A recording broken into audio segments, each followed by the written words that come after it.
मित्रांनो, म्हातारपणात खूप जणांना अशी इच्छा होत असते, याच्या घरी गेलं पाहिजे, त्याच्या घरी गेलं पाहिजे, याला भेटलं पाहिजे, त्याला भेटलं पाहिजे. पण मित्रांनो, बऱ्याचदा असं होतं की आपण तिथे गेलेलं काही लोकांना आवडत नाही. म्हाताऱ्या लोकांना त्या ठिकाणी कोणीही सहन करत नाही. तर चुकूनही तुम्ही तुमच्या म्हातारपणात या लोकांच्या घरी अजिबात जाऊ नका. आजच्या व्हिडिओमध्ये आपण तेच ऐकणार आहोत की कोणती लोक आहेत की त्यांच्या घरी म्हातारपणात जायचं नाही.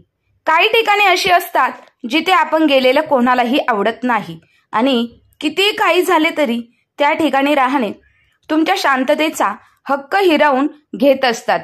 खूप लोक आपलं संपूर्ण आयुष्य या विचारात घालवतात की त्यांना काही खास ठिकाणी जायचं आहे, काही नाती निभवायची आहे. पण जर मी सांगितलं की वाढत्या वयात तुमचा प्राधान्यक्रम काहीतरी वेगळं असायला हवं, खूप वृद्ध लोक शांतपणे वेदना सहन करत राहतात.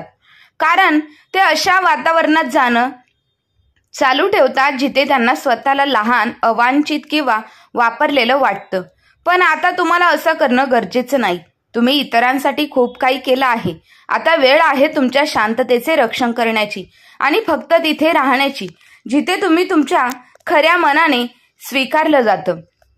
मित्रांनो, या व्हिडिओमध्ये आज तुम्हाला त्या 4 ठिकाणांबद्दल सांगणार आहे जेथून तुम्ही दूर राहिलं पाहिजे, जेणेकरून तुमची अशांती टिकून राहील आणि तुम्हाला कुणावरही ओझं असल्यासारखं वाटणार नाही. आणि शेवटी तुम्ही समजून घ्याल की अजूनही नवीन प्रकारे आपलेपणा आणि मैत्री मिळवणे शक्य आहे.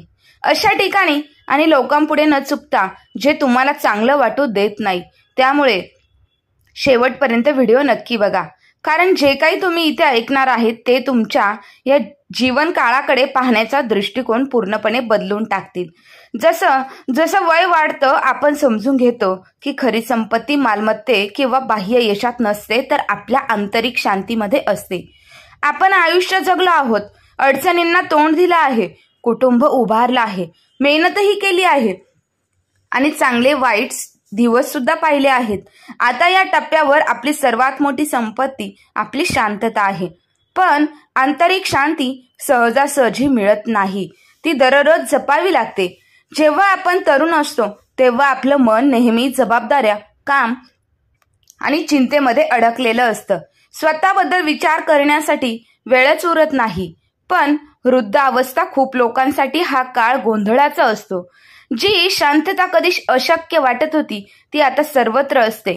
दिवस लांब वाटायला लागतात, व्यस्तता कमी होते आणि सत्य समोर यायला लागतं.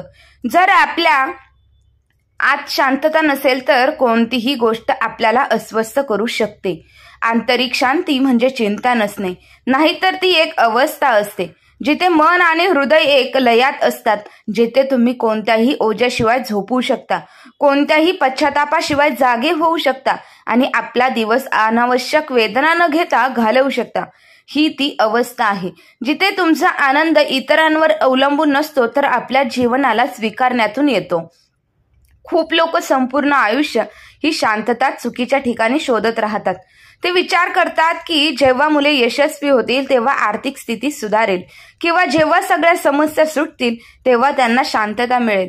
पण खरं तर असं आहे की नेहमी काही ना काही अपूर्ण राहतं, नेहमी आव्हानं असतात. शांतता बाह्य परिस्थितीमध्ये नाही, तर आपण त्यावर कसं प्रतिक्रिया देतो त्यामध्ये आहे. वय वाढत गेल्यावर आपण हेही समजतो की काही गोष्टी आपल्या वेळेसाठी योग्य नाहीत. फुकटच्या चर्चा, इतरांची चिंता, गेलेल्या काळाची खंत हे सगळं फक्त आपल्या शांततेचं नुकसान करतात. जर एखादी व्यक्ती किंवा वातावरण पुन्हा पुन्हा तुमच्या आयुष्यात अस्तव्यस्त निर्माण करत असेल तर कदाचित त्याला आता सोडण्याची वेळ आली आहे. या वयात सगळ्यात महत्त्वाचं म्हणजे इतरांना खुश करणं नव्हे तर स्वतःची काळजी घेणं असतं. आणि हा निर्णय त्या ठिकाणी जाण्याबाबतही लागू होतो. प्रत्येक घर तुमच्यासाठी योग्य नसतं. काही ठिकाणी तुमची ऊर्जा संपतात, काही ठिकाणी अशी असतात जेथे तुमची ऊर्जा संपते. तुम्हाला अस्वस्थ वाटतं किंवा तुम्हाला अवांछित वाटू लागतं आणि पुढे आपण यांच्याबद्दल बोलणारच आहोत. वेळोवेळी आपण हे ओळखायला शिकतो की आपण खरोखर कुठे स्वागताला पात्र आहोत का आणि कुठेही फक्त सहन केलं जातं आणि याहून वाईट काहीच नाही की तुम्ही कुठे जाल आणि असं वाटेल की तुमच्या उपस्थितीमुळे कुणालाच काही फरक पडत नाही. तुम्ही कधी असा अनुभव घेतलाय का? एखाद्या घरी गेल्यावर असं वाटणं की कुणालाच खरंच तुमची काळजी नाही की तुम्ही आलात की नाही. जिथं बोलणं कमी थंडसर असतं आणि लोकांचे डोळे तुमच्यापासून चुकत असतात. जेव्हा आपण तरुण असतो तेव्हा आपण हे संकेत दुर्लक्ष करतो. आपल्याला नाती टिकून ठेवायची असतात म्हणून आपण अशा ठिकाणी जाऊन राहतो जिथे आपली किंमत केली जाते. पण वृद्धावस्थेत ही गरज संपते. आपण खूप काही सहन केलेलं असतं, आपली जबाबदारी पूर्ण केलेली असते. आता आपल्याला स्वतःलाच विचारायला हवं, शेवटी का जावं अशा ठिकाणी जिथे आपलेपणा उरलेला नाही. ते घर जिथे तुम्ही स्वागत योग्य नाही. ती जागा जिथे लोक तुम्हाला फक्त औपचारिकतेने बोलतात, प्रेमाने नाही. जिथे तुम्हाला असं वाटतं की कोणीही तुमच्या येण्याने आनंदी नाही. जिथे संवाद फक्त औपचारिक असतो आणि जिथे जिथे तुम्ही इतरांमध्ये उपेक्षित वाटता. कदाचित लोक तुमच्या आयुष्याबद्दल, तुमच्या कथा किंवा तुमच्या भावना याबद्दल विचारण्याची गरजही समजत नाही. तुम्ही फक्त एक सवयीच्या पाहुण्या होऊन जाता, ज्याला तुम्ही तिथे पाहून कोणालाही विशेष आनंद होत नाही. आणि हे सगळं कुटुंबामध्येही होऊ शकतं. मान्य करणं कठीण आहे, पण फक्त रक्ताचं नातं असल्याचा अर्थ असा नाही की लोक तुमच्या उपस्थितीची कदर करतील. काही लोक आपल्याला फक्त भूतकाळाचा एक भाग समजतात. असा माणूस ज्याने आपलं काम पूर्ण केलं आहे आणि आता महत्त्वाचा राहिलेला नाही. पण हे खरं नाही. तुम्ही अजूनही इथे आहात. तुमचे विचार, तुमच्या भावना, तुमचं महत्त्व टिकून आहे आणि तुम्हाला सन्मानानं आणि प्रेमानं जगण्याचा हक्क सुद्धा आहे. बरेच वृद्ध असे वातावरण सहन करत राहतात जिथे त्यांना आपलेपणा वाटत नाही, फक्त यासाठी की लोकांच्या टोमण्यांपासून वाचावं किंवा एका परिपूर्ण कुटुंबाची प्रतिमा टिकून ठेवावी. पण जरा विचार करा, खरंच हे आवश्यक आहे का? स्वतःची ऊर्जा आणि वेळ अशा वातावरणात घालवणं योग्य आहे का जिथे खरंच प्रेमच नाही? वृद्ध अवस्था जबाबदारीने निभावल्या जाणाऱ्या जबाबदाऱ्यांचा काळ नसतो, तर हा तो काळ असतो जिथे आपल्याला पूर्ण मोकळीक असावी आणि आपण कुठे आणि कोणासोबत राहावं. आणि थंड नीरस वातावरणापेक्षा अधिक वाईट काय असू शकतं? अशी जागा जिथे संवाद फक्त ओझं आणि अस्वस्थता घेऊन येतो. हे आपल्याला आणखी एका घराकडे घेऊन जातं जे तुमची शांतता चोरू शकतं. ती जागा जिथे गसिप आणि नकारात्मकतेचा अधिराज्य असते. वय वाढल्यावर आपण शिकतो की शांतता निरर्थक बोलण्यापेक्षा खूप मौल्यवान असते. पण काही ठिकाणी ही शांतता कधीच नसते, कारण तिथल्या संवादात काही सार नसतो. ते फक्त आणि फक्त तुमची मानसिक शांतता हिरावण्यासाठीच असतात. ती घरं जिथे लोक फक्त इतरांच्या आयुष्यावर चर्चा करतात, त्यांना जज करतात आणि अशा गोष्टी पसरवतात ज्या खऱ्याही नसतात. आणि सगळ्यात वाईट गोष्ट म्हणजे हे सगळं आपल्याला आतून चांगलं वाटू देत नाही. तुम्ही कधी अशा घरात गेला आहात का जिथे आता पाऊल ठेवताच ऐकायला येतं की कोणी काय केलं, कोण चुकलं, कोण अडचणीतून जात आहे. अशा जागा जिथे कधीच आशा, आनंद किंवा प्रगतीच्या चर्चा होत नाही, फक्त चुका, त्रास, भांडणं यावर चर्चा करतात. सुरुवातीला हे सामान्य संवादासारखं वाटू शकतं, पण हळूहळू तुम्हाला जाणवतं की तुम्ही तेथून एक ओझं घेऊन परत जात आहात, जसं काहीतरी उचललं आहे जे तुमचं नव्हतं. गॉसिप म्हणजे एक सापळा असतो. ते फक्त हलक्या फुलक्या गोष्टींसारखं वाटतं, पण त्यात विष असतं. ते आपल्याला लोकांना नीट न ओळखता जज करायला लावतं. ते आपला वेळ अशा गोष्टींमध्ये वाया घालवायला लावतात ज्याचा आपल्या आयुष्याची काहीही संबंध नसतो. आणि अनेक वेळा ते आपल्याला त्या वाईट सवयींमध्ये परत ढकलतात ज्या आपण वर्षापूर्वी सोडायला हव्या होत्या. विचार करा, इतक्या वर्षांच्या अनुभवानंतर अजूनही इतरांच्या आयुष्यावर चर्चा करणे गरजेचे आहे का? गोसिप ऐकण्यापेक्षा अधिक वाईट तेव्हा वाटतं जेव्हा तुम्हाला जाणवतं की तुमच्या मागे वळताच तुम्ही चर्चेचा विषय बनता. जे लोक इतरांची बदनामी तुमच्यासमोर करतात ते नक्कीच तुमच्या गैरहजेरीत तुमची बदनामी करतात.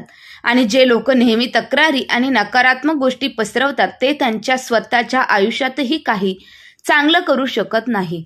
असं वातावरण आपली ऊर्जा शोषून घेतं, आपल्या मनात नकारात्मक विचार भरतं आणि आपल्याला त्या आंतरिक शांततेपासून दूर करतं, जी आपल्याला सर्वाधिक गरजेची आहे.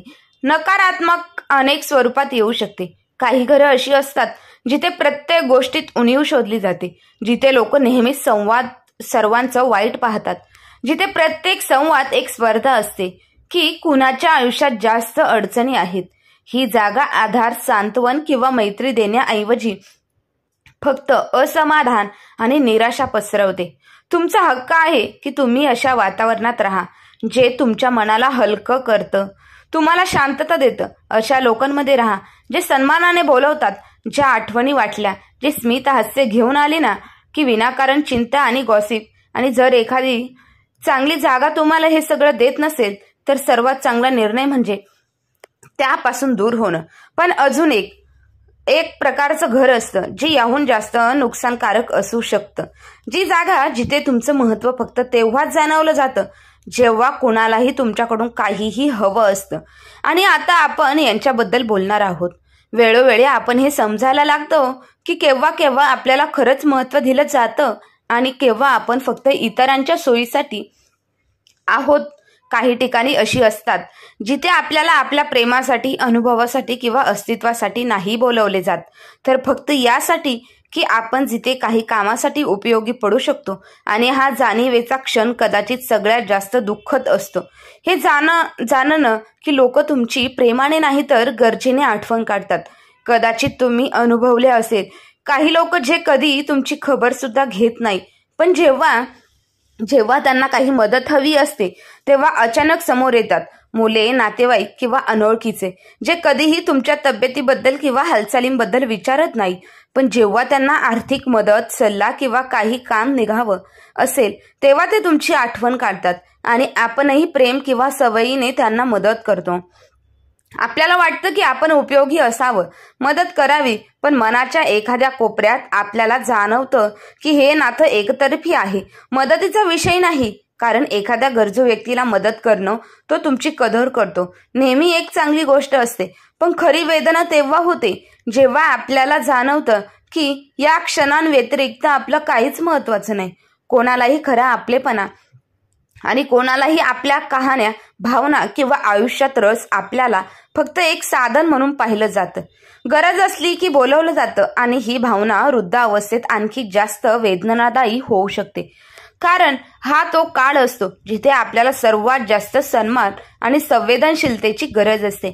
आपल्याला हे नको असतं की लोक आपल्याला ओझं समजावं, पण आपल्याला हेही नको असतं की आपल्याला फक्त एक तात्पुरता उपाय म्हणून पाहावं, जो फक्त तेव्हाच आठवतो जेव्हा कोणाला आपण हवे असतो.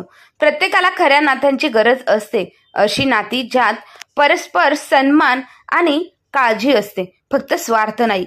पण इथे एक महत्त्वाची गोष्ट लक्षात ठेवा, कोणीही तुम्हाला तोपर्यंत वापरू शकत नाही जोपर्यंत तुम्ही स्वतः त्याला परवानगी देत नाही.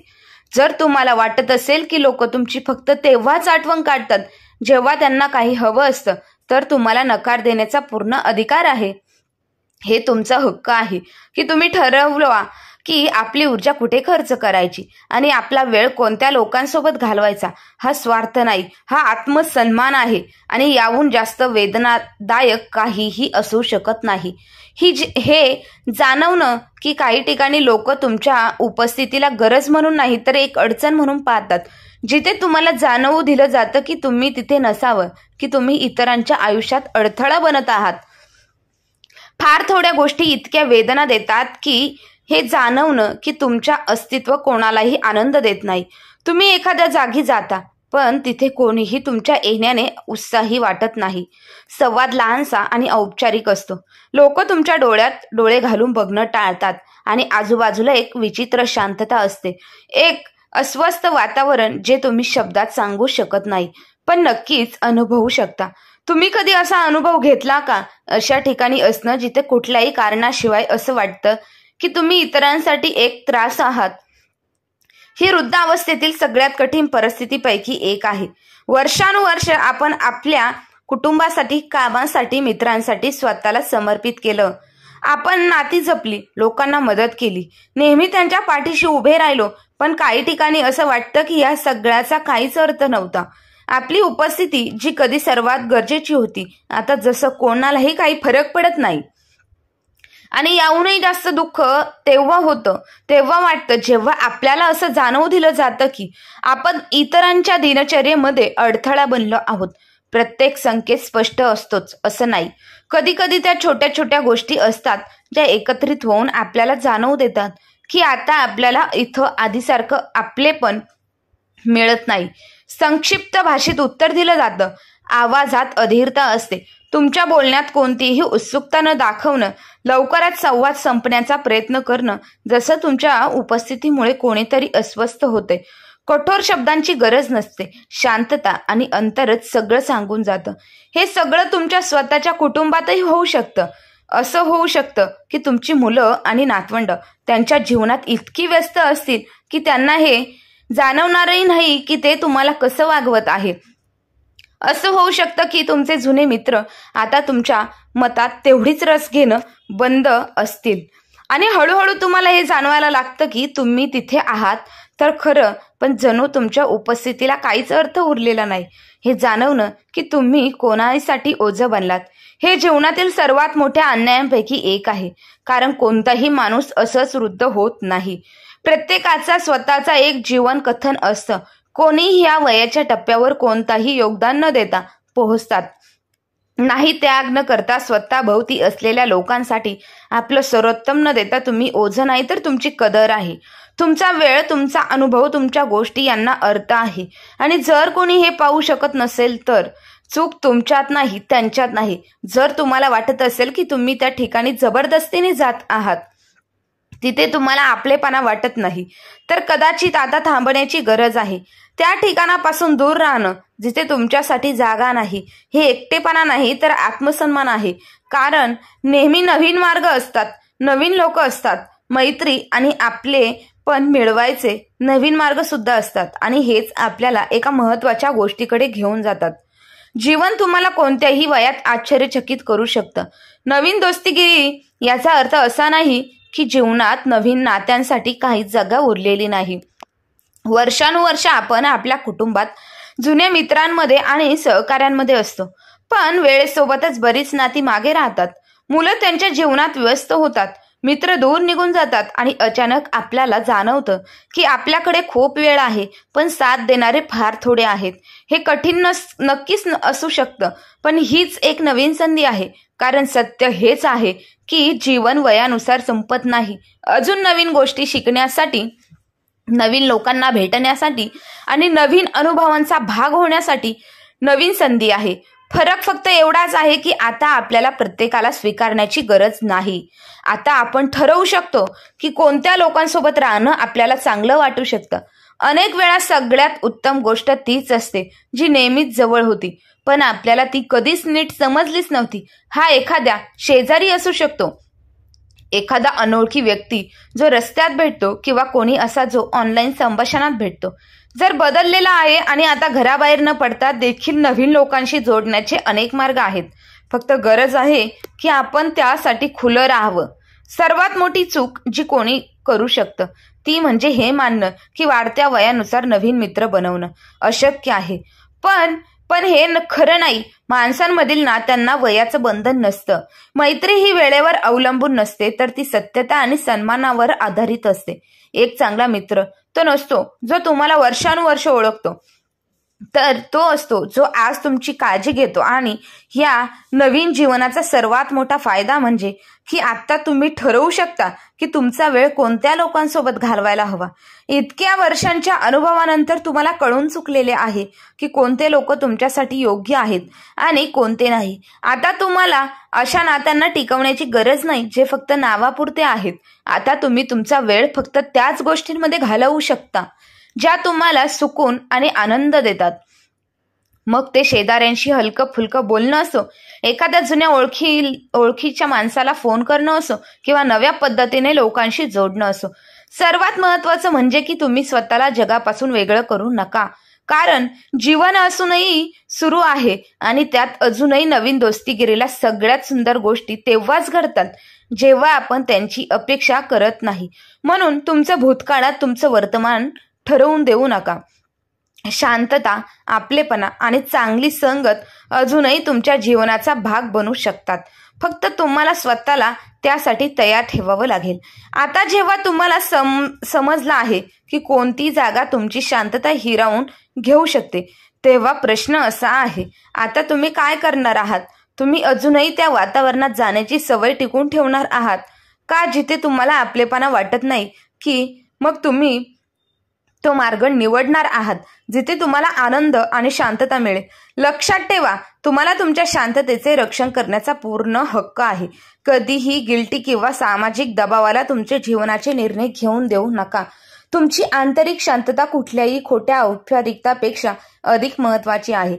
आणि आता तुम्ही मला सांगा, तुम्ही कधी अशा परिस्थितीला सामोरे गेला आहात का? तुम्हाला कधी असं वाटलं आहे का की तुमच्या उपस्थितीला तिथे काहीच किंमत नव्हती आणि तुम्ही यावर कसं मात केली आहे? तर मित्र आणि मैत्रिणींनो, तुम्हाला ही आजची कथा कशी वाटली हे कमेंट बॉक्समध्ये नक्की कळवा. आणि तुमच्यासोबतही अशी घटना घडली असेल तर तीही सविस्तरपणे सांगा. आणि कथा आवडली असेल तर आपल्या चॅनलला लाईक, शेअर, सबस्क्राईब नक्की करा. धन्यवाद.